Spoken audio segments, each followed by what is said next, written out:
അപ്പോൾ ഇന്ന് നമുക്ക് പുതിയൊരു റെസിപ്പി ചെയ്താലോ? ഇതേപോലെ ഉപ്പിലിട്ട ലോലരിക്ക വെച്ചിട്ട് നമുക്കൊരു സംഭാരം ചെയ്യാം.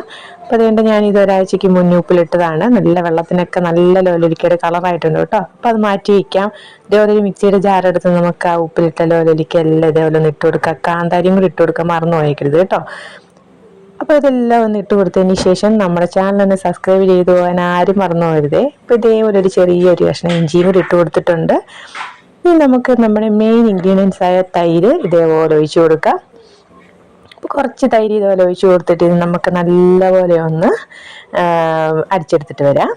അപ്പോൾ ഇത് നല്ലപോലെ അടിച്ചെടുത്തിട്ട് വന്നിട്ടുണ്ട്. ഇനി ഇതിലേക്ക് നമുക്ക് ആവശ്യത്തിന് ഉപ്പ് ഇട്ട് കൊടുക്കാം കേട്ടോ. ഉപ്പിട്ട് കൊടുത്തതിന് ശേഷം നല്ല ഫ്രിഡ്ജിൽ വെച്ച് നല്ല തണുപ്പിച്ച വെള്ളം അങ്ങോട്ട് ഒരു കപ്പ് ഒഴിച്ചു കൊടുക്കാം. അപ്പോൾ ഇതും കൂടെ ഒഴിച്ചു കൊടുത്ത് നല്ലപോലെ ഒന്ന് മിക്സ് ചെയ്തതിന് ശേഷം ഇതേപോലെ ഒരു ഗ്ലാസ്സിലോട്ട് ഒഴിച്ച് നല്ല ചൂട് സമയത്ത് കുടിച്ച് കഴിഞ്ഞാൽ എന്തൊരു ആശ്വാസമാണെന്നറിയാമോ? എല്ലാവരും ഇതൊന്ന് ട്രൈ ചെയ്ത് നോക്കണേ.